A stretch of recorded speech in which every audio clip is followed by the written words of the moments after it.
로마서 7장 1절부터 6절까지 우리 6장에서 우리가 주님과 연합해서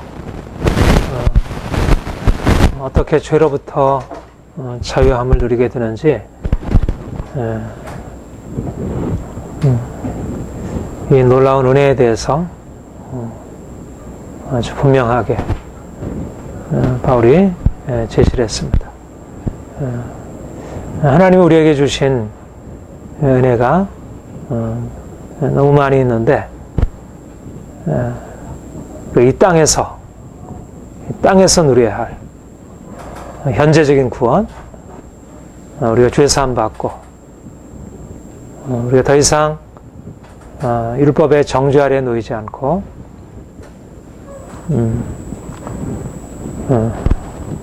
주님 앞에서 두려움 없이 담대히 섬길 수 있게 하신 은혜가 가장 귀한 은혜이고요.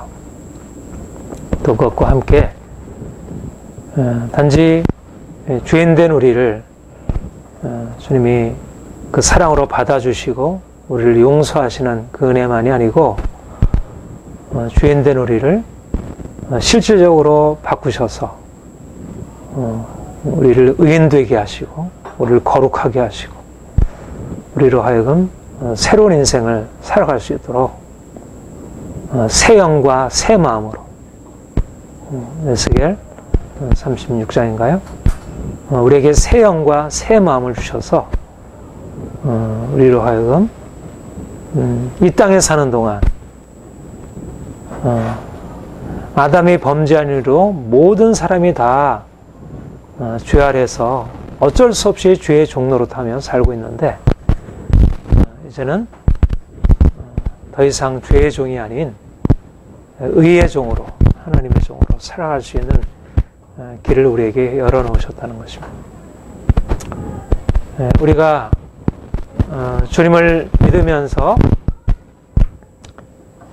이 복음 안에 담겨있는 이 귀한 비밀, 이 보화를 우리가 늘 묵상하고 또 우리의 실제의 삶에서 적용하는 것이 중요하다고 했습니다. 왜냐하면 우리는 늘 우리 안에 조상되도록 우리에게 유전한 그런 죄의 세력이 계속해서 다시 살아나는 것을 보게 되고 또 우리가 살아가는 모든 환경에서 매일매일 경험하는 것이 많은 사람들의 그 깊은 죄성을 만나게 되고 우리 안에서 일어나는 것을 보게 되고 또 우리 가족들 안에서 우리가 우리 자신 안에서 또 우리가 만나는 우리가 함께하는 모든 사람들에게서 만나게 되는 게 정말 얼마나 우리가 그것을 이렇게 깊게 제대로 느끼지 못해서 그렇지 얼마나 우리의 죄의 세력이 강한지 또 우리가 그 앞에 얼마나 무력한지를 보게 되고요. 그러니까 우리는 죄의 종이라는 사실에 대해서는 어떻게 보면 맞아 이렇게 인정하기가 쉽습니다. 경험적으로 사실 그것도 또 때때로 놓치기도 하지만 그래도 아무튼 그 사실에 대해서는 받아들이기가 쉬운데 그런데 주님이 우리에게 오셔서 실질적으로 우리를 죄로부터 자유케 하셔서 더 이상 죄 아래 종노릇하지 않는 그런 삶을 가능하게 하셨다. 그게 우리가 이 땅에서 현재적으로 누려야 할 은혜라는 사실에 대해서는 우리의 경험과 늘 상반되기 때문에 그렇게 계속 붙들기가 쉽지가 않고요. 그러니까 지난주에 얘기한 대로 종교개혁자들이 강조했던 인간은 전적으로 부패해서 아무리 우리가 성화의 삶을 추구하지만 우리는 불완전할 수밖에 없고 그래서 용서의 은혜가 아니면 하나님 앞에 설 수 없다는 그러니까 성화의 은혜를 온전하게 받아들이기보다는 성화의 은혜는 충분치 못하기 때문에 우리를 값없이 의롭다 하시는 그런 칭의의 은혜에 우리가 피할 수밖에 없다는 생각으로, 그렇게 되면 결국 실질적으로 현실을 살아갈 때는 죄에 매여 있게 되고 죄를 벗어나려고 하는 씨름이 있지만, 그러나 이 죄에서 벗어날 수 있다는 그 씨름에서 죄에서 벗어날 수 있다는 확신을 가지고 싸우기보다는 불안하죠. 불안하고 또 실제적으로 안 되게 되면 또 포기할 수밖에 없는 것이고, 우리 자신에 대해서 그렇고 우리 뭐 자녀들이나 또 우리 성도들, 우리가 도우려고 하는 사람들을 그러니까 우리가 사실은 우리 현실적으로 정말 우리를 죄에서 자유케 하신 이 은혜를 붙들고 우리가 그 은혜를 실질적으로 경험하고 살아간다는 것은, 이것은 우리가 지금 놓치고 있는 너무나 귀한 은혜이고요. 또 이제까지 우리가 정말 충분히 누리지 못한, 그리고 앞으로 어떻게든지 이것을 우리의 삶에서 이루어가야 할 하나님이 우리에게 주신 것입니다. 하나님이 우리에게 주신 선물이고 우리가 믿음으로 받으면 실질적으로 가능한 것이고, 나는 죄를 이기고 승리의 삶을 살 수 있다. 그렇게 확신하고 그렇게 고백하고 그렇게 하면서 죄와 씨름하는 것입니다. 그래서 우리가 죄와 싸우는 것입니다. 하나님의 약속에 근거하여 주께서 이미 하신 일에 근거해서 죄와 싸우는 것이고, 우리가 다시는 죄의 종이 되어서 살지 아니하고 죄의 종의 멍에를 메고 어쩔 수 없이 다른 사람들처럼 그렇게 또 미워하고 분노하고 서로 싸우고 그런 삶을 우리도 인간인데가 아니라는 것입니다. 우리도 사람인데 어떡할까? 우리는 그냥 사람이 아니라는 것입니다. 아담에 속한 옛사람은 이제 죽고 그리스도 안에서 이제는 새 사람으로 거듭나서 이제는 불법을 벗어버리고 불의한 삶을 벗어버리고 이제는 의로운 삶을 살아갈 수 있도록 주께서 우리를 새롭게 하시고 또 그 은혜를 우리에게 계속 공급하시는 것입니다. 예, 우리가 어떻게 죄에서 벗어날 수 있습니까? 은혜, 하나님의 은혜로 인하여 우리가 은혜로 죄 사함 받는 것이고 은혜로 말미암아 죄에서 벗어나서 자유케 되는 것입니다. 6장 14절 같이 읽겠습니다. 시작. 죄가 너희를 주관치 못하느니 이는 너희가 법 아래 있지 아니하고 은혜 아래. 네. 우리가 어디 아래 있습니까? 율법 아래 있습니까? 우리가 은혜 아래 있습니다. 은혜 아래 있게 되면 어떻게 된다고요? 죄가 더 이상 우리를 주관할 수 없다는 것입니다. 우리가 율법 아래 있을 때는 죄가 우리를 다스렸지만 우리가 은혜 아래 있게 되면 더 이상 죄가 우리를 주관할 수 없다. 더 이상 죄 아래 종노릇하며 그렇게 고통스러운 나날을 살아가야 할 이유가 없다는 것입니다. 죄라고 하는 주인이 이제는 깨어졌고 이제는 우리가 죄로부터 자유롭게 되어서 우리가 자유인으로 자유를 누리고 우리는 죄 대신 거룩한 삶으로 살아갈 수 있도록 그렇게 우리를 바꾸어 놓으신 것입니다. 우리는 새로운 신분을 얻은 자이고 그래서 새로운 존재가 되었기 때문에 새로운 삶을 살아갈 수 있습니다. 예, 율법 아래 있지 아니하고 은혜 아래 있습니다. 율법 아래 있는 것과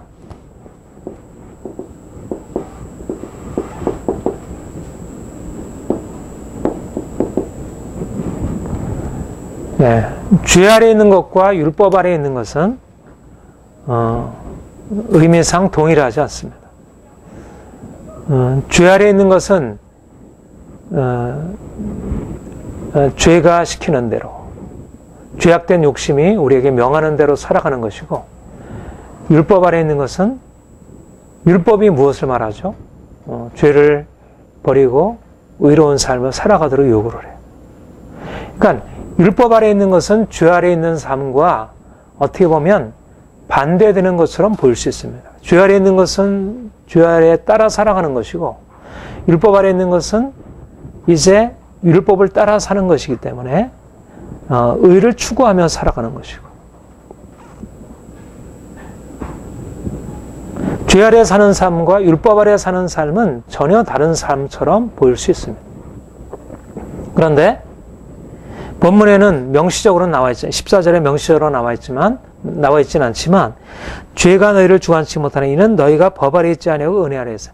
이 말을 뒤집어서 말하면 무슨 말이 되겠습니까? 율법 아래 있으면 죄가 우리를 주관한다는 것입니까? 주관하지 않는다는 것입니까? 주관한다는 것이겠죠. 죄가 더 이상 주관하지 않는 것은 은혜 아래 있을 때 가능한 것이지, 율법 아래 있을 때는 죄가 우리를 주관하고 있다는 것입니다.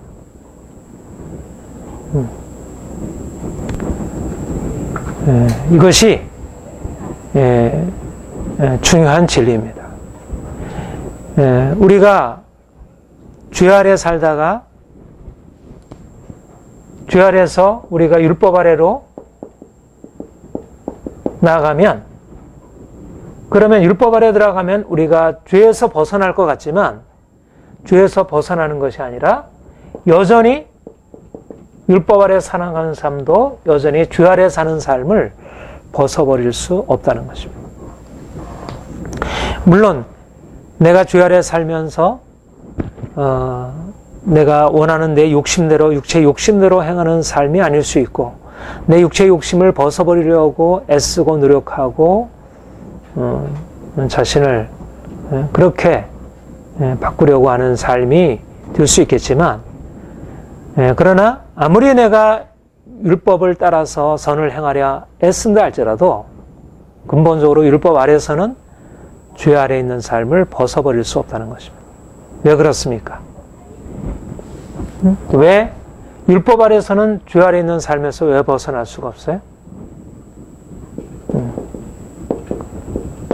우리가 율법 아래 있다는 것은 우리의 육체가 죄를 벗어버리려고 애쓰는 것이죠. 우리의 노력으로, 우리의 애씀으로. 말하자면 율법이 명하는 것에 따라서 우리가 선을 행하려고 애쓰고 악을 벗어버리려고 애쓰는 것입니다. 그러나 놓치고 있는 것은 뭐냐면, 우리가 아무리 율법에 명하는 대로 살려고, 그렇게 의롭게, 그렇게 죄를 벗어버리려 살려 한다 할지라도 우리 자신에게는 죄를 이길 힘이 없다는 것. 그래서 오호라 나는 공고한 사람이로다. 아무리 내가 선을 행하려고 애쓰지만 우리 안에는 선을 행할 힘이 없다는 것입니다. 내게 있어서 선을 행한 의지가 있다 할지라도, 율법이 선하다는 것을 내가 알고 있다 할지라도 내 안에 선을 향할 힘이 없다는 것입니다. 그것이 바로 우리가 죄 아래에 있는 우리의 운명입니다.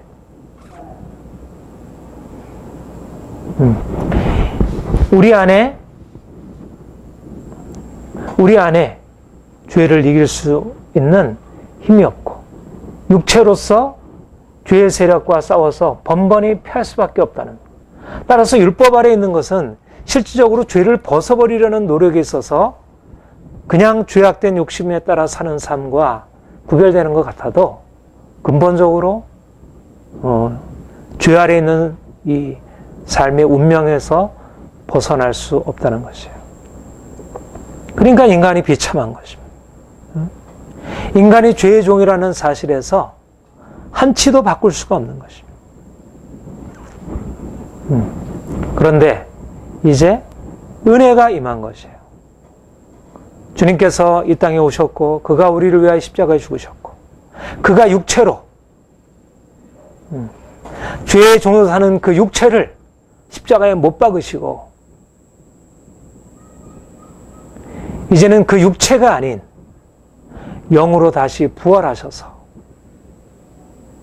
이제는 더 이상 죄 아래 종노릇하지 아니하는 새로운 사람을 그가 새롭게 나타내셨고 우리로 하여금 이제 육체로서 죄와 싸워서 이 죄를 이기고 그 안에서 우리의 삶을 바꾸는 것이 아니라 주님께서 그 육체로 죽임을 당하시고 부활하신 그 새 생명으로 그 생명을 우리에게 전해주심으로 그 생명의 능력이 우리에게 들어와서 이제까지 죄 아래 매여 종노릇하던 우리 인생에서 이제는 죄 아래서 더 이상 종노릇하지 아니하고 자유롭게 될 수 있도록 우리를 그렇게 바꾸어 놓으신 것입니다. 그러니까 은혜가 임할 때, 주의 은혜가 임할 때, 십자가의 은혜가 임할 때 우리가 은혜 앞에 나아가 우리의 죄인됨을 고백하고 그 십자가의 그 사랑을 받아들일 때 그 능력이 우리를 바꾸어서 새롭게 하고 그래서 이제까지 실패하던 죄 아래에서 종노릇하던 우리 인생이 이제는 변화되어지고 참된 자유를 누리게 되는 것입니다. 이것이 바로 죄로부터 자유케 되는 비밀이고 주님이 우리 안에 행하신 일입니다. 은혜는 놀라운 것입니다. 하나님의 은혜는 이 강력한 죄의 세력이라는 이 강력한 운명을 파하시고 우리로부터 이 강한 주인, 이 강한 자를 꺾으시고 우리를 거기서 이제 빼앗아내셔서 그 강한 자의 손아귀에서 빼앗아내셔서 이제 우리를 자유케 하시고 우리를 바꾸신 것입니다. 우리를 그렇게 하시는 것이에요. 더 이상 우리를 죄가 주관할 수 없다는 이 놀라운 주의 말씀을 붙들고 우리는 우리 자신 안에 있는 죄악에 대하여 또 우리 지체들 안에 있는 죄악에 대하여 우리 가족들 안에 있는 죄악에 대하여 이 땅에 있는 죄악에 대하여 우리가 담대히 맞서 싸우는 것입니다. 우리는 죄를 어쩔 수 없는 것으로 운명적인 사실로 그냥 받아들이고 살아가는 죄의 종이 아니라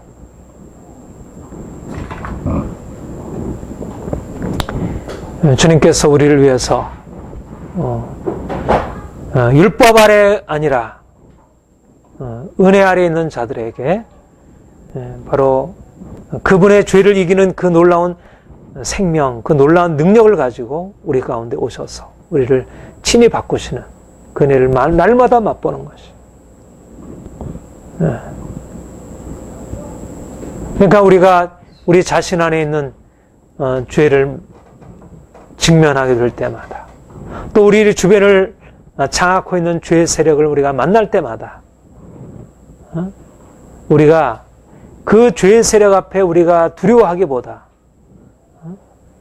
그것을 파하시고 바로 그 죄에 주관하는 것을 죄의 권세를 죄의 지배를 파하신 예수 그리스도의 보다 더 큰 권세와 능력을 선포하고 나아가는 것입니다.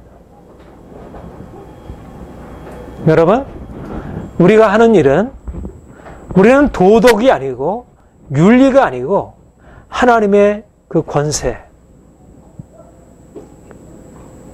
세상을 근본적으로 타락 이전의 상태로, 아니 타락 이전의 상태보다 더 놀라운 죄 없는 상태로 우리를 이끌어 가시는 그런 하나님의 놀라운 능력으로 우리가 살아가는 것입니다. 네. 그래서 그리스도인들은 세상의 희망입니다. 네. 그래서 우리는 죄악된 세상을 그냥 어쩔 수 없는 것으로 받아들이고 살아가는 것이 아니라 죄악된 세상에 대해서 명백히 그것을 부정하고 그것에 대해서 싸우고 그것을 악하다 말하고 거기서 벗어나야 한다 말하고 벗어날 수 있다고 말하는 것입니다. 인간적으로 생각하면 도무지 벗어날 수 없는 것들인데 주님께서 우리를 거기서 벗어나게 하셨고 그렇게 하신다는 것입니다.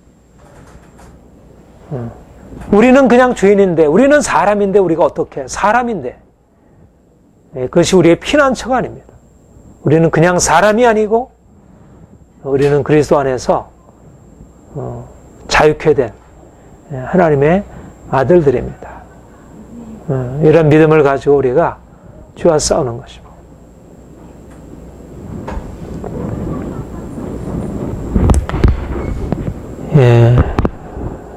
우리 본문에 보면 7장 4절 5절 같이 읽겠습니다. 그러므로 내 형제들아 그리스도의 몸으로 말미암아 율법에 대하여 죽임을 받았으 이런 이는 다른 이 곧 죽은 자 가운데서 살아나신 이에게 가서 우리를 하나님을 위하여 열매를 맺게 하려 합니다. 우리가 육신에 있을 때는 율법으로 말미암는 주의 정욕이 우리 지체 중에서 역사하여 열매를 맺게 했더니 6절 같이 읽겠습니다. 이제는 우리가 얽매였던 것에 대하여 죽었습니다. 율법에서 벗어났습니다. 이는 새로운 것으로 섬길 것이요 의문에 묵는 것으로 안녕하지. 우리는 은혜 아래에 있습니다. 우리가 은혜 아래 산다는 것은 더 이상 우리가 죄 아래 살지 않는다는 것입니다. 이제는 죄로부터 자유해서 우리가 이제는 하나님을 위하여 열매 맺는 삶.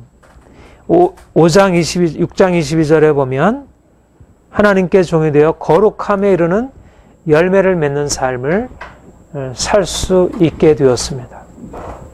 은혜가 우리를 이렇게 새롭게 하는 것입니다. 거룩함에 이르는 열매, 하나님을 위하여 열매 맺는 삶. 이전에 우리의 불의한 행실을 벗어버리고 우리의 악한 행실을 벗어버리고 우리의 죄악된 삶을 벗어버리고 이제는 하나님을 위하여 열매 맺는 삶. 이제 우리가 그리스도 안에 있어서 우리가 은혜 아래 있으면서 우리가 하나님을 위하여 열매 맺는 삶을 이제 살아갈 수 있게 되었는데, 우리가 이러한 은혜를 온전하게 누리기 위해서는 먼저 우리가 이전에 살던 삶이 얼마나 심각한 공경 아래서 사는 삶인지, 우리의 이전의 실패가 무엇인지, 우리가 은혜 아래 사는 삶,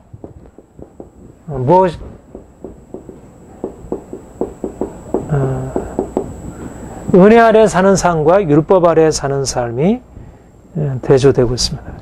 여기서 바로 그 얘기를 하고 있어요. 4절에 보면 율법에 대하여 죽임을 당한, 5절에 보면 우리가 육신에 있을 때는 율법으로 말미암는 죄의 정욕이 우리 지체 중에 역사하여.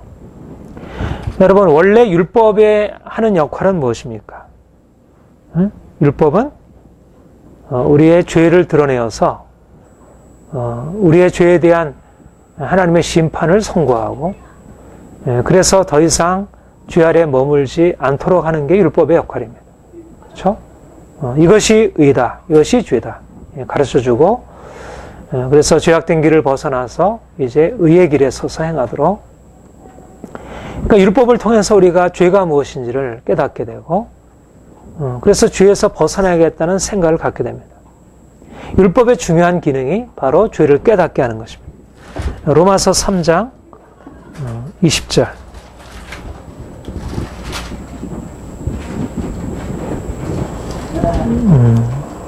우리 함께 읽겠습니다. 그러므로 율법의 행위로 그의 앞에 의롭다함을 묵혀갑나니 율법으로는 죄를 깨달습니다. 율법으로는 죄를 깨닫게 됩니다. 율법의 기능은 죄를 죄로 인식하게 하는 것입니다. 그러면 죄인이 율법을 통해서 죄를 죄로 인식하게 되면, 그리고 죄에 대한 하나님의 심판을 듣게 되면 그 안에 일어나는 결심과 다짐이 무엇이겠습니까? 아, 내가 이제 죄에서 벗어나겠구나. 내가 다시는 죄를 짓지 말아야지. 다시는 거짓말을 하지 말아야지. 다시는 욕심 부리지 말아야지. 다시는 싸우지 말아야지. 그렇게 결심을 하게 되겠죠. 그러면 그렇게 죄인이 율법의 말씀을 통해서 죄를 깨닫게 되고 죄에서 벗어날 결심을 하게 되면 율법이 요구하는 대로 죄에서 벗어나서 이제는 율법이 요구하는 그 삶을 살고 그래서 하나님의 축복을 누리게 되는가? 어떻습니까? 그렇게 됩니까? 물론 어떤 면에서 보면 그렇게 되는 부분도 있죠. 전혀 없다고 할 수는 없겠죠. 그런데 우리의 경험이 보여주고 또 특별히 우리가 자녀들을 양육하면서 분명히 보게 되고 또 인간관계 속에서 우리가 이제 늘 만나게 되는 것은 뭐냐면 분명히 율법이 죄를 깨닫게까지는 하는데 죄를 죄로 인식하게까지는 하고 또 거기서 벗어나고자 하는 어떤 의지를 우리에게 불러일으키기까지는 할 수는 있지만 그러나 죄에서 벗어나게 하는 힘을 주지 못하고 오히려 본문이 말하는 대로 오히려 율법으로 말미암는 죄의 정욕이 우리를 더 큰 범죄에 이르게 하고 더 죄를 강화시키는 역할을 한다는 것입니다. 율법으로 말미암아 죄를 깨닫게 되었을 때 우리가 기대하는 것은 그 죄에 대한 깨달음이 죄를 벗어버리고자 하는 의지, 그래서 실제적으로 죄에서 벗어나서 자유케 되어서 새로운 삶을 살았으면 좋겠는데 우리가 우리 자신에 대해서 그렇게 기대하고 또 자녀들에 대해서 잘못한 것을 가르쳐 줘가지고 그 잘못에서 벗어나게 하기를 원하는데 그런데 실제적으로 나타나는 결과는 잘못해서 벗어나는 것이 아니고 오히려 두려워하고 거기서 도망가려고 하고 어떻게든지 물론 죄를 짓지 않으려고 하는 마음도 없지 않아 있지만 그러나 죄에서 벗어나지 못하고 오히려 더 죄의 세력이 강화된다는 것입니다. 로마서 5장 20절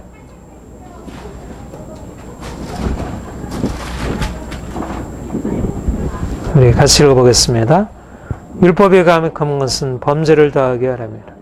그러나 죄가 더한 것에 은혜가 너무 율법에 가입한 것은 우리는 생각하기에 율법이 온 목적은 우리를 하여금 죄에서 벗어나서 이제는 자유케 하기 위함이라고 생각을 하죠.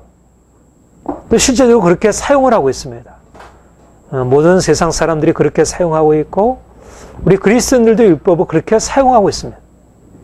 그러나 율법을 통하여 우리에게 주어진 것은 실제적으로 우리가 잘못하는 범죄에서 벗어나서 자유케 되는 게 아니라 오히려 범죄가 더해진다는 것입니다. 더 강화된다는 것입니다. 바울은 율법의 목적이 오히려 범죄를 더하기 위함이라 그렇게까지 얘기를 했어요. 그러니까 하나님께서 율법을 주실 때 본래적으로 사람들을 죄에서 벗어나게 하기 위한 목적을 가지고 물론 궁극적으로는 율법의 목적이 바로 그 목적을 위해서 사용이 되긴 하지만 그러나 율법 자체 안에 그와 같은 능력이 없고 하나님 율법 자체를 주실 때 그 목적을 주신 것이 아니고 오히려 율법을 통해서 더욱더 범죄를 가중시키기 위해서 그렇게 하셨다는 것입니다. 우리 7장을 다시 보면 우리가 육신을 있을 때 율법으로 말미암는 죄의 종이 우리 지체 중에 역사하여 율법으로 우리 안에 죄의 종이 오히려 우리 지체 중에 역사하게 되고 그 7절, 8절, 9절 같이 읽어보겠습니다. 시작. 그런지 우리가 무슨 말하리요? 율법이 죄냐? 그럴 수 없나요? 율법으로 말미암지 않고는 내가 죄를 알지 못했으니 그 율법이 탐내지 말라 했다면 내가 탐심을 알지 못했으리라. 그러나 죄가 교회를 타서 계명으로 말미암아 내 속에서 각양 탐심을 이루었나니 이는 법이 없으면 죄가 죽은 것입니다. 전에 법을 깨닫지 못했을 때는 살았더니 계명의 이름에 죄는 살아나고 이게 바로 율법이 죄인들에게 와서 하는 역할이라는 것입니다. 율법이 와서 죄를 깨닫게 하고 죄를 인식시키고 그래서 죄에 대한 심판을 알려주고 두려움을 갖게 하고 그래서 이제는 내가 더 이상 탐내지 말아야지. 내가 미워하지 말아야지. 그렇게 결심을 하게 하지만 오히려 내가 율법을 듣기 전에는 내가 살아있었는데 율법이 와서 나에게 이것은 죄라고 말해줄 때 오히려 죄가 그 율법의 규정을 통해서 죄가 사라지는 게 아니고 오히려 그 안에 있는 죄의 세력이 더 강화, 죄가 기회를 타서 계명으로 말미암아 내 속에 각양 탐심을 이루었다는 것입니다. 내 안에 탐심이라는 죄가 있었는데 율법에서 탐내지 말라고 하는 그 율법의 말씀이 이 탐심이라는 죄를 깨뜨려서 나를 그 죄에서 자유케 하는 게 아니라 오히려 내 안에 있는 탐심이라는 죄악에 대하여 율법이 탐내지 말라는 그 말씀이 오히려 내 안에 있는 탐심을 더 강화시키고 오히려 내 안에 각양 탐심을 이루고 더 이상 내가 거기서 벗어날 수 없도록 만들었다는 것입니다. 이것이 율법이 죄인에게 와서 한 일입니다. 그러니까 죄는 더 강화되고 죄의 지배는 더 분명해지는 것입니다. 예. 이거는 성경의 말씀이고 또 실질적으로 우리의 삶에 경험하는 것입니다. 근데 사실은 우리가 이것을 매일매일 경험하며 살지만 그러나 이 사실들보다 분명하게 인식하지 못하고 여전히 율법을 가지고 자신의 삶을 바꿔보려고 하고 여전히 율법을 가지고 우리 자녀들을 바꿔보려고 하고 여전히 율법을 가지고 사람들을 고쳐보려고 하는 것입니다. 그런데 실제적으로 변화가 일어날 수 없는 것입니다. 거짓말하지 말라고 하면 거짓말에서 바꿀 수가 있는 게 아니고 당신 더 이상 욕심내지 마시오 그렇게 말한다고 해서 욕심에서 벗어날 수 있는 게 아니라는 것입니다. 죄의 세력이 묶고 있기 때문에 율법은 죄를 죄라 말할 뿐이지만 죄를 죄로 인식시키지만 그 인식을 통해서 사람들이 죄에서 벗어나는 게 아니고 오히려 죄 아래 더 깊이 묶인다는 것 이것을 깨닫지 못하면 우리가 오히려 사람들을 변화시키겠다고 하는 우리의 노력들이 사람들을 변화시키는 게 아니라 오히려 더 깊은 죄 가운데 빠져들게 하는 것이에요. 이게 보통 어른들이 부모들이 자녀들에게 하는 일입니다. 우리 사랑하는 자녀들을 죄에서 건지기 위해서 자녀들에게 이것 하지 말라, 이것 하면 너 혼난다,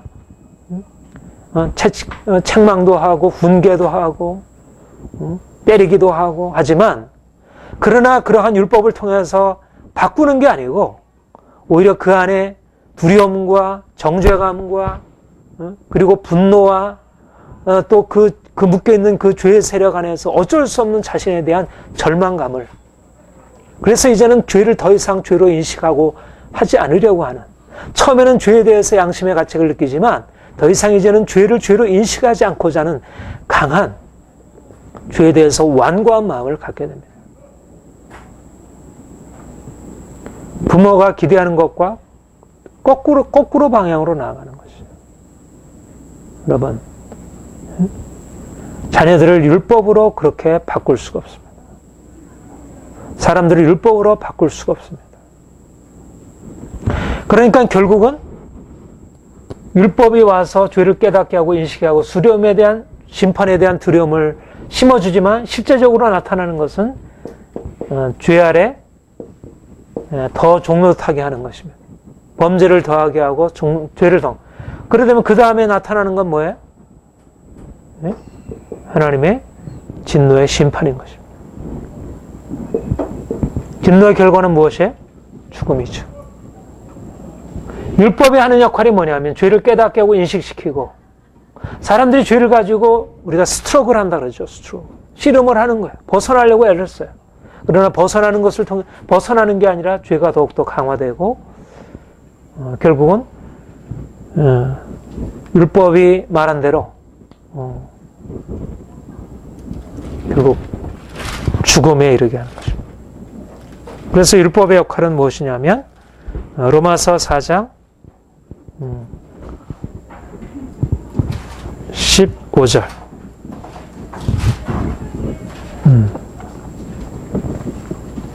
같이 읽겠습니다. 율법은 진노를 위하나니 율법이 없는 것은 범하면. 네. 율법이 와서 죄를 죄로 드러내고, 그래서 이것은 너는 범법한 거야. 너는 이제 범법을 했으니까 이제는 마땅히 심판을 받아야 돼.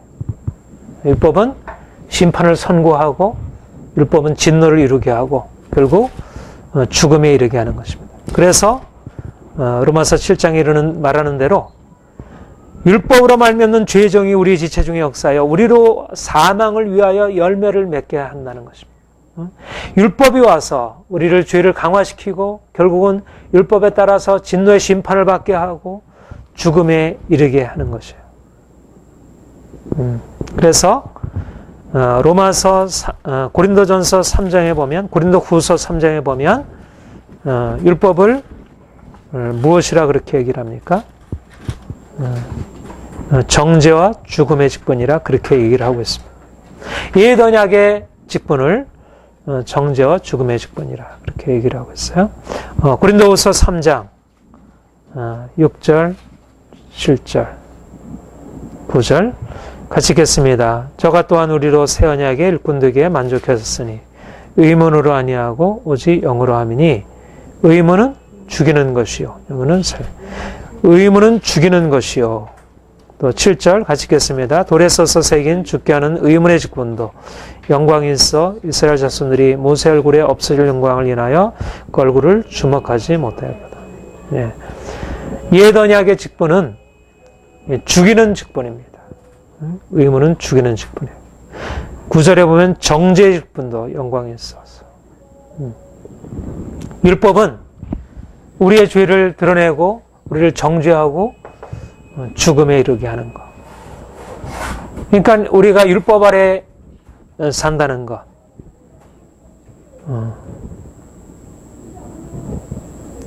율법 아래 산다는 것은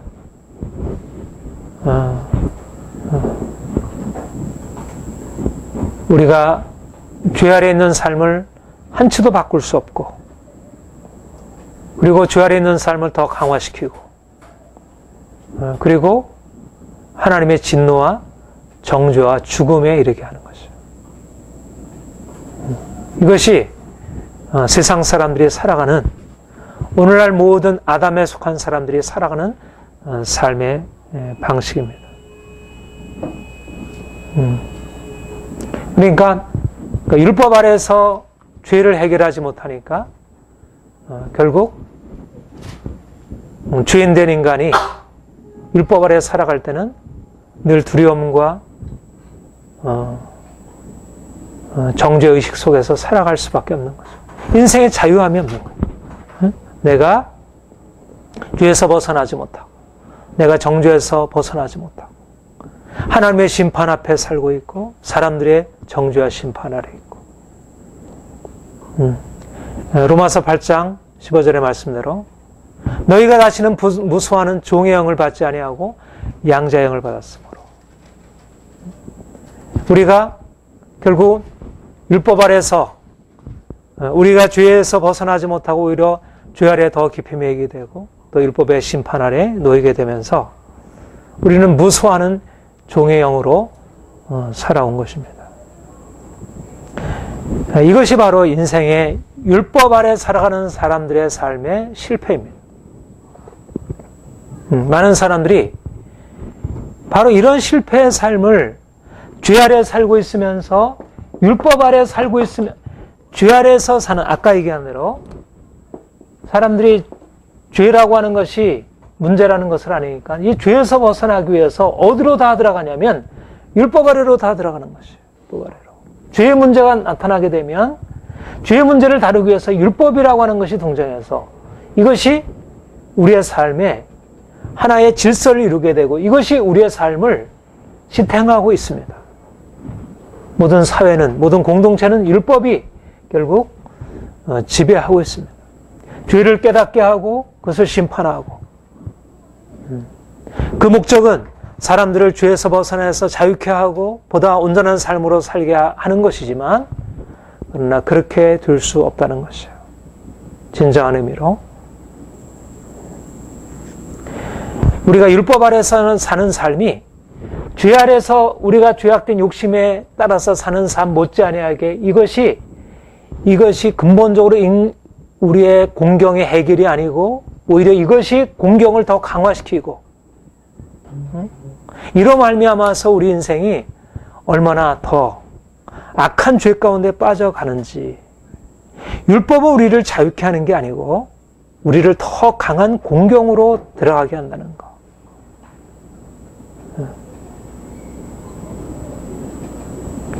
이 부분에 대해서 우리가 깨닫지 못하면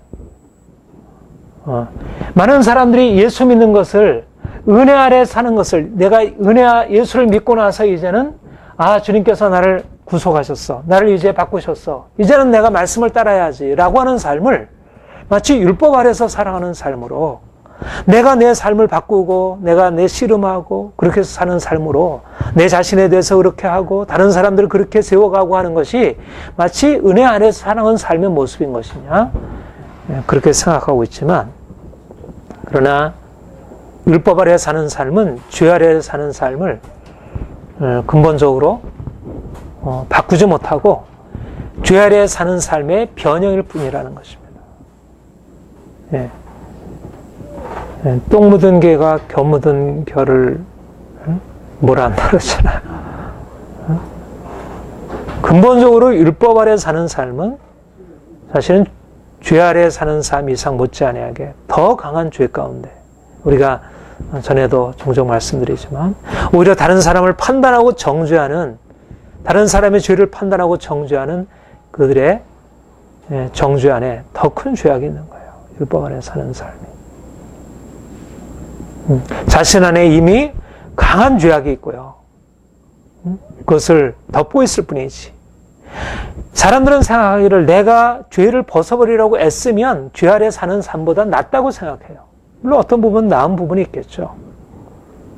그러나 그것은 근본적으로 우리를 자유케 하는 게 아니고 오히려 죄 아래 사는 삶 이상으로, 그것은 하나님을 떠난 삶이고, 그것은 결코 하나님의 의를 이룰 수 없고 하나님의 의에 오히려 나아갈 수가 없습니다.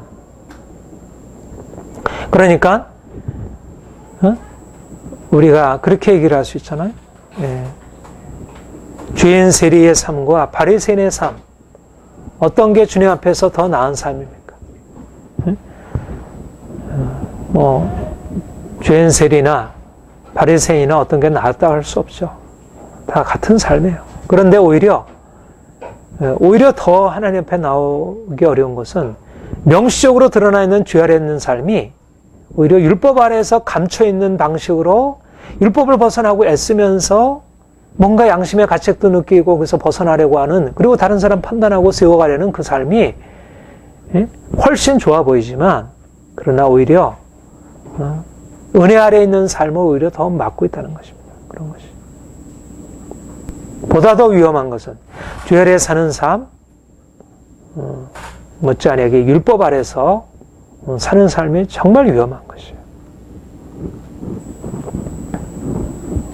주님은 우리를 죄로부터 자유케 하시고 우리를 율법으로부터 자유케 하시고, 이제는 더 이상 율법을 통해서 우리의 죄를 벗어버리려고 애쓰고 씨름하는 것이 아니라 이제는 그리스도 안에서, 우리가 율법 아래서 죄와 씨름하는 것은 무슨 오해를 가지고 있냐면 우리 자신이 어떻게 근본적으로 죄의 종이라는 사실을 인식하지 못한 것입니다.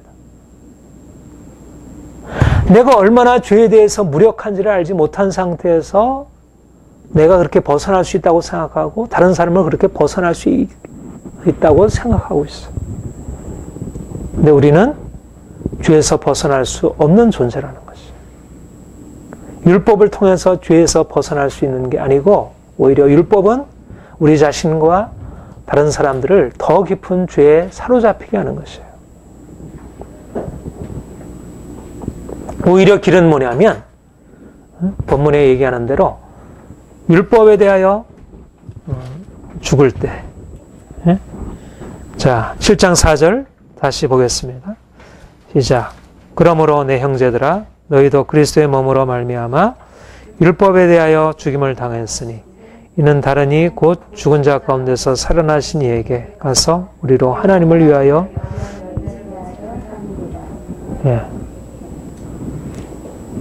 우리가 하나님을 위하여 열매를 맺는 것은 율법에 대하여 죽임을 당할 때, 우리가 그리스도와 함께 연합하여 함께 죽을 때, 그리스도와 함께 연합하여 죽는 죽음은 죄에 대한 죽음이고 율법에 대한 죽음이라는 것입니다. 율법에 대한 죽음이란 우리가 이제까지 우리의 애씀, 우리의 노력, 우리의 행위에 의지하는 것, 더 이상 우리 자신이 무엇을 할 수 있다는 우리 자신에 대한 신뢰를 그 신뢰가 다 깨어지는 것입니다. 율법에 대한 죽임을 당치 아니하고서 우리가 죄로부터 자유케 될 수 없는 것입니다. 우리가 율법을 지키려는 우리의 노력과 애씀이 우리를 죄로부터 자유케 하는 게 아니라 그것은 오히려 우리를 더 큰 율법 아래서 우리가 만약 의를 이룬다면 이것은 자기의가 되고 이건 교만이 되고 다른 사람을 판단하고 정죄하고 이루지 못하면 우리가 스스로 자기를 속이고 변명하고 위선적으로 가리우려고 하고 율법은 그럴듯하게 죄에 대해서 뭔가 해결책을 준 것 같지만 그러나 율법은 근본적으로 해결책을 준 게 아니고 오히려 더 큰 죄악에 오히려 그것을 의를 이루게 되면 그 의를 가지고 다른 사람을 판단하고 정죄하는 그 다른 죄악에 빠지게 되고 내가 그 죄를 이기지 못하면 거기서 덮고 위장하고 위선적으로 자기 자신 인정하고 율법으로서는 결코 죄로부터 자유케 될 수가 없습니다. 죄로부터 자유케 될 수 있는 유일한 길은 우리가 주님의 십자가 앞에 나가서 우리가 죄인임을 고백하고 그분의 값없는 용서를 받아들이고 그리고 더 이상 우리가 무엇을 할 수 있다는 우리 자신에 대한 신뢰를 다 내려놓고 나는 무력한 자, 나는 무능한 자임을 인정해드리고 그분이 내 삶 가운데 행하시도록 맡겨드리는 것. 이것만이 유일한 해결책인 것입니다. 근본적으로 주님께서 우리 안에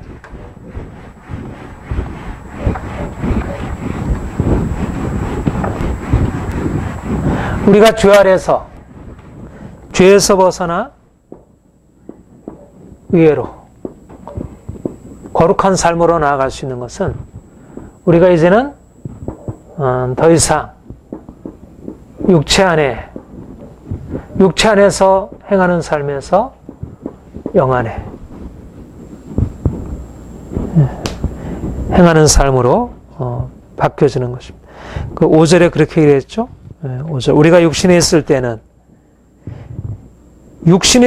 율법으로 말미암는 죄의 종이 우리 지체 중에 역사하여 우리로 사망을 위하여 열매를 맺게 하였더니 이제는 우리가 얽매였던 것에 대하여 죽었으므로 율법에서 벗어나서 이러므로 우리가 영의 새로운 것을 섬길 것이 의문에 묵은 것은 아니야. 중요한 것은 뭐냐면 우리가 어디에 있느냐가 우리의 인생을 결정짓는다는 것입니다. 우리가 어느 영역에 있느냐에 따라서 우리가 육체 안에 있을 때는 우리의 육체로서 아무리 죄를 다스리고 율법을 따라서 우리가 죄를 깨닫고 그것을 벗어내야 할지라도 우리가 육체 안에 있을 때는 죄의 지배 아래 살게 되고 율법의 지배 아래 살게 되고 결국 사망의 지배 아래 살아갈 수밖에 없는 것이죠. 우리 육체로서는 불가능한 것입니다. 육체라는 것은 결국 죄의 세력 앞에 무력한 것이고요. 육체라는 것은 율법의 정죄 아래 놓일 수밖에 없는 것이고 그래서 결국은 진노와 사망 아래 살아갈 수밖에 없는 거예요. 육체로 사는 사람은 마음의 평강과 기쁨을 얻을 수가 없습니다. 근본적으로 새로운 삶을 살아갈 수가 없습니다. 육체는. 우리가 이제 육체 안에 있을 때는 율법이라는 죄의 정욕이 우리 지체 중에 역사하여 죄의 정욕이 우리 지체 중에 역사하여 사망을 위하여 열매를 맺게 하였거니와. 이제는 우리가 율법에 대해서 죽음을 당하고 이제는 그리스도 안에서 우리가 거룩한 삶으로 나아가고 주님이 주시는 생명 안에 은혜 안에서 근본적으로 새로운 삶으로 들어가는 것입니다. 중요한 것은 우리가 어디냐는 것입니다. 내가 육체 안에서 살고 있는가? 내가 이제 그리스도 안에, 내가 영 안에 살고 있는가? 내가 어디에 속해 있느냐에 따라서 내 인생이 좌우되는 것입니다. 내가 여전히 내가 무엇을 하느냐보다 어디에 있느냐, 내가 어느 지배 아래에 있느냐. 많은 사람들이 육체 아래서 율법을 붙들고 씨름하는 것입니다. 율법이 우리에게 능력을 발휘할 수 있다면 그것은 어디냐면 우리가 그리스도 안에, 우리가 영 안에 있을 때, 그때는 율법이 우리를 시편 1편의 고백과 같이 우리가 율법을 주야로 묵상하고 우리가 율법을 즐거워하고 주야로 묵상하고 그럼으로써 시냇가에 심겨온 나무처럼 열매를 맺을 수 있는 복된 인생을 살아갈 수 있는 것은 우리가 그리스도 안에서 믿음으로 하나님의 은혜가 우리에게 부어질 때 되어지는 일이지, 우리가 은혜가 여기에 미치지 못하게 되면 우리의 모든 애씀과 수고가 허사일 뿐이고, 오히려 그 애씀과 수고를 통해서 나타난 결과들은 오히려 더 큰 죄악으로, 더 큰 교만과 자기의로, 더 큰 불신앙으로 자기의 아성을 쌓게 하는 것으로 나아가게 하는 것이죠.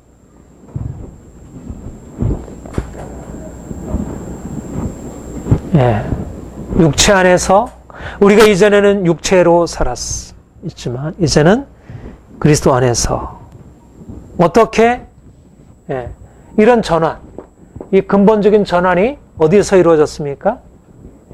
그리스도의 십자가. 그리스도의 십자가에 우리가 함께 죽고 그리스도와 함께 부활에 연합하여 그리스도의 십자가와 부활의 연합함이 우리를 이전에 육체 아래 살던 삶에서 이제 영안에 사는 삶으로 의문에 묵은 것으로 죄를 벗어버리려고 애쓰지만 결국 정죄와 사망에 이르게 되고 이제는 영의 새로운 것으로 우리가 거룩함에 이르게 되고 생명에 이르는 열매를 맺게 하는 비결이 뭐냐면 예수 그리스도의 십자가, 그분의 십자가에 우리가 연합해서 온전히 죽임을 당할 때 내가 아니요 내 안에 계신 그리스도께서, 내가 죽고 주님께서 내 안에 사심으로 나의 모든 염려, 근심, 걱정, 나의 모든 추구들, 나의 모든 애씀들은 다 십자가에 못 박이고 이제는 주님께서 내 안에 내가 벗어버릴 수 없었던 이제까지 죄의 세력은 더 이상 나를 장악할 수 없게 되고, 그래서 주님이 주시는 그 생명으로 우리가 살아갈 수 있게 되는 것입니다. 놀라운 비밀이 있는 것입니다. 그러니까 사실상 사람들에게는 이 길이 불가능하게, 이 죽음이니까 그야말로 죽음인 것입니다. 육체 아래 사는 삶의 죽음으로 끝나는 것이. 근데 어떤 죽음이냐가 중요한 거예요. 어떤 죽음이냐. 결국 내가 주 아래 살고 있고 의문을 붙들고 그래서 율법의 정죄 아래에서 그 죽음에 이르게 되는 그 죽음이냐, 아니면 이제는 그 죽음을 넘어서서 그리스도와 연합하여 이제는 새로운 생명으로 나가는 죽음인가. 많은 사람들이 율법 아래 있으면서 율법의 죽음을 두려워함으로 계속해서 죄 아래 종로를 타고 있고 율법의 종로를 타고 있습니다. 그런데 이제 그리스도의 죽음에 넘기우고 이제는 그 죽음을 넘어서서 생명으로 나가는, 율법 아래 사는 삶은 결국은 죽음이지만 우리는 죽음으로부터 시작해서 생명으로 나가는 것입니다. 예수 그리스도와 연합해서 이제는 율법이 말하는 죽음이 아니라 이제는 그리스도의 새 생명 안에서 우리가 의롭다함을 받고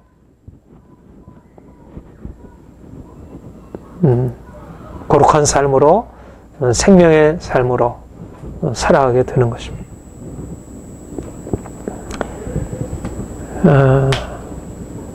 우리가 이 그리스도와 연합함이라는 것, 우리가 주님과 함께 죽고 주님과 함께 다시 사는 것이 우리의 삶에 얼마나 근본적으로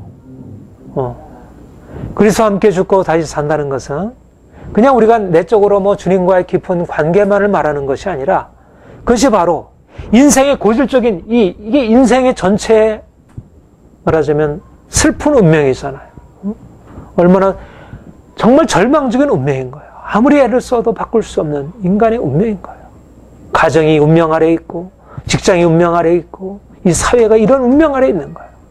결국 끝낼 수 있는 것은 죽음뿐인 거예요. 다 끝내는 거예요. 그냥 물론 불태우는 것 외에는 심판 외에는 궁극적인 해결이라는 게 존재하지 않는 것입니다. 근데 주님이 우리에게 오셔서 주님의 십자가의 죽음에 참여함으로 이제는 죽음을 넘어서는 죽음이 끝이 아닌 죽음이 시작이 되어서 이제는 우리는 생명의 삶으로 살아가는 의와 평강과 희락으로 그 거룩함으로 생명으로 살아갈 수 있도록 우리에게 새로운 길을 열어놓으신 것입니다. 이 놀라운 비밀, 사람들은 여기까지밖에 안 보입니다. 여기까지. 이 이상은 안 보이는 것이. 이 이상은 안 보이는 거예요. 그런데 우리는 그 죽음이라는 그 한계를 넘어서서 날마다 우리는 그리스도의 죽음에 넘기우고 우리의 자랑과 우리의 욕심과 세상에 대한 모든 추구와 우리의 모든 자기의와 이 모든 것이 죽음에 넘기우고 오직 우리 안에서 그리스도께서 살아서 그분 자신을 나타내시도록 그러면서 우리는 이 세상에 살아가는 이 운명적인 삶과는 근본적으로 차원을 달리하는 새로운 삶으로 살아갈 수 있게 되는 것입니다. 이것이 놀라운 비밀입니다. 하나님이 우리에게 이 놀라운 비밀을 나타내셨고 우리는 이 땅에 살면서 더 이상 육체 안에 사는 것이 아니라 이제는 우리가 율법에 대하여 죽었으므로 우리가 얽매였던 것에 대하여 죽었으므로 율법에서 벗어나니 이러므로 우리가 영의 새로운 것으로 섬길 것이요 의문에 묵은 것으로 아니할 것이라. 우리 하나님을 섬기는 것은 율법 아래서 두려움으로 하나님을 섬기는 것이 아니라 영의 새로운 것으로 그리스도 안에서 우리가 기뻐하고 감사하고 모든 삶이 우리에게 주어지는 은총으로 경험하면서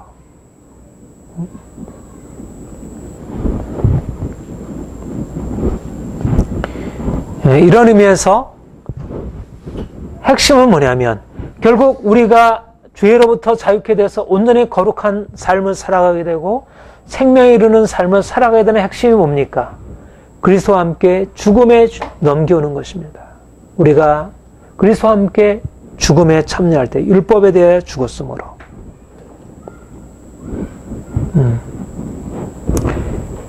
그런데 사람들은 그렇게 살고 있지 못하잖아요. 그렇죠? 율법에 대해 죽지 못하고 여전히 율법 아래 살고 있는 것입니다. 바로 14절 이하, 7장 14절의 이하의 말씀들이 율법 아래 살아가는 육체로서 육체 안에서 율법 아래 살고 있는 사람들의 실상을 보여줘요. 우리 14절 같이 읽어볼까요? 시작. 우리가 율법은 신령한 줄 알거니와 나는 육신에 속하여 죄 아래 팔렸도다. 24절 같이 읽죠. 오라 나는 공고한 사람이로다. 이 사망의 몸에서 누가 나를 건져내리. 네. 이 로마서 7장 14절부터 25절의 말씀이 이게 정상적인 그리스도인으로서의 고백인가 아니면 그리스도인의 고백이기보다는 아직도 그리스도를 온전히 경험하지 못한 율법 아래 사는 삶의 고백인가. 우리 종교개혁의 전통은 루터도 그렇고 칼뱅도 그렇고 어거스틴도 그렇고 또 종교개혁의 전통에 따르고 있는 많은 사람들은 이것을 정상적인 그리스도인의 고백이라 그렇게 해석을 했습니다. 말하자면 우리 그리스도인들은 이 땅에 살아갈 동안은 어쩔 수 없이 죄 아래 살아갈 수밖에 없고 그래서 오호라 공고한 사람이로다 그렇게 하나님께 부르짖을 수밖에 없고 그런데 그 부르짖음의 말로 오히려 우리가 하나님 앞에서 절망적으로 하나님의 은혜를 구하고 나아가는 것이고 그 부르짖음을 통해서 오히려 우리는 하나님의 은혜를 만날 수 있다. 그러니까 7장 24절에 하는 말씀은 우리가 하나님 앞에서 자기를 철저히 낮추고 하나님의 은혜만을 구하는 그런 은혜에 이르기 위한 하나의 기본적인 조건으로 그렇게 이해를 했습니다. 루터도 그렇고 칼뱅도 그렇고. 그런데 요즘에 이제 대다수의 이제 신약학자들은 이 본문을 그렇게 이해하기보다는 이 본문은 율법 아래 있는 사람의 말하자면 이 본문을 그렇게 이해를 한다면 앞에 하는 말씀과 서로 조화를 이룰 수가 없는 것이에요. 앞에 뭐라고 얘기를 했죠? 우리가 5절 6절에 우리가 육신에 있을 때는 율법으로 말하면 죄의 종이 우리의 지체 중에 없어 우리가 사망을 위해서 열매 맺게 했더니 우리가 이제는 얽매였던 것에 죽었으므로 율법에서 벗어났으니 여기서는 분명히 이전에는 우리가 율법으로 말미암아 죄의 종로 타고 살았지만 이제는 우리가 율법에 대해서 죽임을 당하고 그래서 이제는 영의 새로운 것으로 섬길 수 있게 되었다. 분명히 우리가 죄로부터 자유케 되었다. 뭐 그 앞에 6장엔 더 말할 것도 없고요. 그러니까 분명 우리가 이제 예수 그리스도 안에서 더 이상 우리가 육신에 있지 아니하고 죄열에 있지 아니하다. 이렇게 말하고 있는데 7장 14절 우리가 율법은 신령한 줄 알거니와 나는 육신에 속하여 죄열에 팔렸도다 하는 말씀은 6장에 있는 말씀과 7장 5절 6절에 있는 말씀에 맞지 않는다는 것입니다. 말하자면 이제 그리스도께서 오셔서 이 종말론적인 전환 이전에는 예수 그리스도가 오시기 전까지는 그리스도께서 오셔서 우리를 죄와 죽음의 권세에서 건져내 주기 전까지는 우리가 육체 아래 있을 때 죄로 말미암아 우리가 정죄 아래 있었고 우리가 죽음에 이르게 되었지만 이제 그리스도께서 오셔서 우리를 죄에서부터 자유케 하시고 새로운 삶이 가능하게 되었다. 이렇게 말했는데 또다시 그것을 번복해가지고 우리가 육신에 속해서 죄 아래 팔렸도다라고 말한다면 사도 바울이 6장 7장에서 말하는 그 기본적인 논리적인 흐름들과 맞지 않는다는 것이죠. 이 점에서 전통적인 해석은 이제 바울의 6장 7장의 흐름에 맞지 않는다 그렇게 여겨집니다. 그런데 다시 말하면 율법 아래 육체 안에 사는 삶은 율법으로 말미암은 죄 아래 종속될 수밖에 없고 오라 나는 공고한 사람이로다. 결국은 율법 아래 사는 삶은 인간의 처절한 절망과 공경을 드러내 보여주는 것이에요.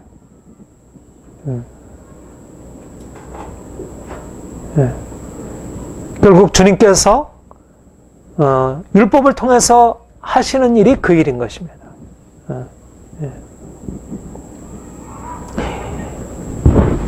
사람들이 사실 육체 안에 있으면서 죄로 말미암아 자신이 어떻게 철저한 공경에 처해 있는지를 알지 못하고 여전히 율법을 붙들고 자신의 삶을 바꾸려고 노력을 해요. 바꾸려고 노력을 하고 여전히 거기에다 뭔가를 기대를 걸고 있는 것이에요. 그런데 결국은 궁극적으로 고백할 수밖에 없는 것은 오라 나는 공고한 사람이라 이 사망의 몸에서 나를 어떻게 건져낼꼬 라는 고백에 이르게 된다는 거죠. 그렇죠? 바로 그리고 이 고백이 우리로 하여금 여기서 벗어날 수 있는 하나의 계기가 되어지는 것입니다.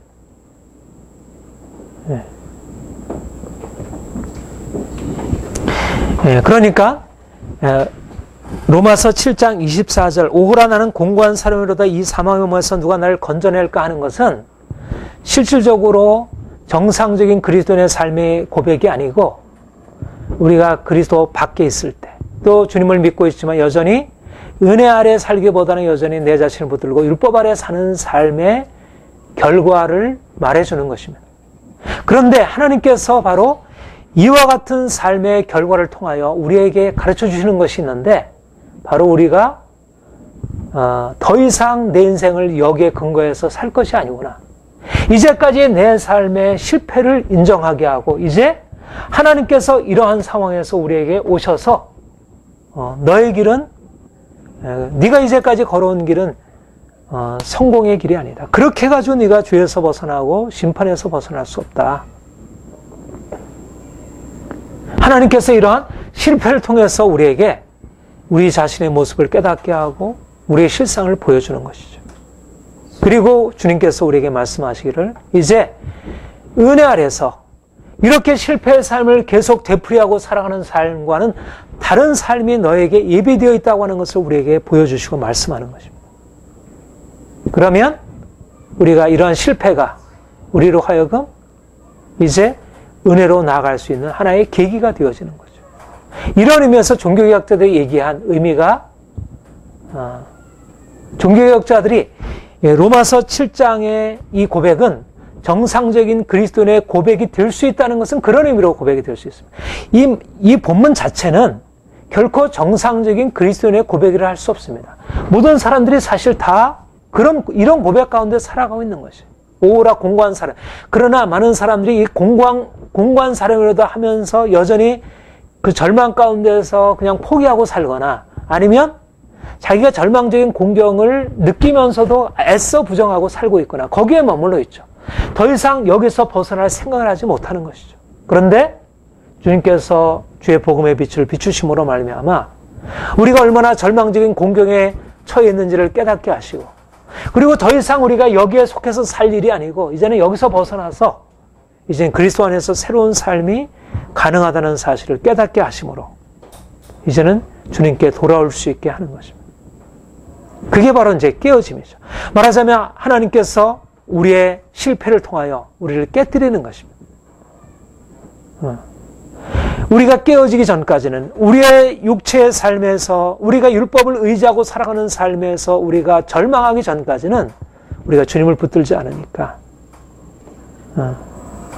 하나님은 우리를 율법 아래 사는 삶으로 그냥 내버려 두시고 그래서 실패를 경험하게 하시고 그래서 오호라 공고한 사람이라도 누가 이 사망의 몸에서 나를 건져낼까 고백하게 하시고 그때 주께서 우리에게 이제 너희가 전에는 죄 아래에 있었지만 이제는 죄 아래에서 벗어나서 이제 거룩한 삶을 살 수 있는 길이 열렸다. 너희는 더 이상 이제는 죄의 종이 아니다. 내가 너를 죄에서 자유케 했다. 너희가 더 이상 죄가 너희를 주관치 못하리니 이는 너희가 율법 아래에 있지 아니하고 은혜 아래에 있음이라. 왜 내가 실패했는가? 내가 예수를 믿는데도 계속 실패할 수밖에 없는 운명 속에 있는 것이 아니라 내가 여전히 율법 아래에서 내 자신을 씨름했기 때문에 내가 그리스도 안에 있으면 내가 자유할 수 있구나. 내가 잘못 붙들고 있었구나. 뭔가 내가 진정을 붙들어야 할 것을 붙들지 못하고 엉뚱한 것을 내가 붙들고 있었구나. 내가 이제까지 헛된 것을 붙들고 실험하고 있었구나. 이건 내려놓고 이제는 예수 그리스도 안에서 우리에게 열려진 값없이 포도주와 젖을 사라. 이제는 내게 와서 값없이 포도주와 젖을 사라. 우리가 애쓰고 노력하고 힘써서 실패하고 좌절하고 무거운 짐을 지고 나는 이제 할 수 없어. 절망 가운데 있었던 우리의 삶 가운데 이제 주님께서 오셔서 내가 다 이루었다. 내게 나와. 내가 너를 위하여 값없이 예쁘신 은혜 안에 들어와라. 이 은혜 안에 들어오면 내가 더 이상 죄 아래 종노릇하지 아니하고 이제는 더 이상 죄 아래 팔려서 어쩔 수 없이 죄 아래 종노릇하는 오호라 공고한 사람이다. 그렇게 절망 가운데 살아가지 아니할 수 있도록 내가 너를 위하여 세를 행해 놓았다. 여러분, 로마서 7장 24절은 우리가 주님께 나아가기 위한 하나님께서 우리를 위해서 행하시는 우리를 깨뜨리는 과정이긴 하지만 그러나 우리가 여기에 머물 인생은 아니라는 것입니다. 우리 그리스도인들은 오호라 공고한 사람이로다가 아니라는 것입니다. 우리가 오호라 공고한 사람이다 머물러 있다면 그것은 진정한 그리스도인의 삶을 아직 제대로 경험하지 못한 것입니다. 주님 우리를 공고한 인생에서 우리를 벗어나게 하셨고 이 의미에서 죄에서 자유케 하셨고 우리가 그리스도 안에서 이제는 생명을 누리고 하나님을 위하여 거룩함에 이르는 열매를 거두고 하나님의 생명 가운데 살아가도록 우리를 바꿔놓으신 것입니다. 왜 우리가 여전히 왜 우리가 공고한 사람으로 살아가고 있는가? 그것은 육신에 속하여 죄 아래에 팔려있기 때문에 그런 것입니다. 이제 이런 실패를 통해서 빈손 들고 나아가 십자가를 붙드는 것입니다. 우리가 이제까지 율법을 의지하던 모든 우리의 행위를 내려놓고 우리의 모든 시도를 내려놓고 우리의 인간적인 염려와 두려움들을 내려놓고 모든 추구들을 내려놓고 주께서 우리를 위해서 베푸시는 은혜 안에 나아가는 것입니다. 우리는 승리의 삶을 위해서 부름받은 사람들입니다. 우리는 율법으로 말미암아 우리 율법을 통해서 또 씨름하다가 또 떨어지고 또 올라갔다 또 떨어지고 그런 삶이 아니고 우리는 계속해서 앞으로 전진하고 하나님이 우리에게 주신 좀 더 풍성한 자유 안에 살아갈 수 있고 더 온전한 거룩함으로 살아갈 수 있고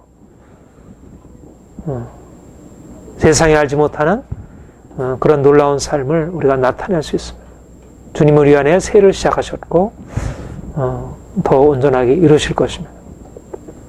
여러분, 하나님이 우리를 이 놀라운 은혜로 인도하셨고 우리가 더 온전한 믿음으로 이것을 받아 누려야 할 것입니다. 이런 죄로부터의 자유, 거룩함, 또 그로 말미암는 생명의 축복을 우리 매일매일의 삶에서 풍성히 누리기를 축복합니다.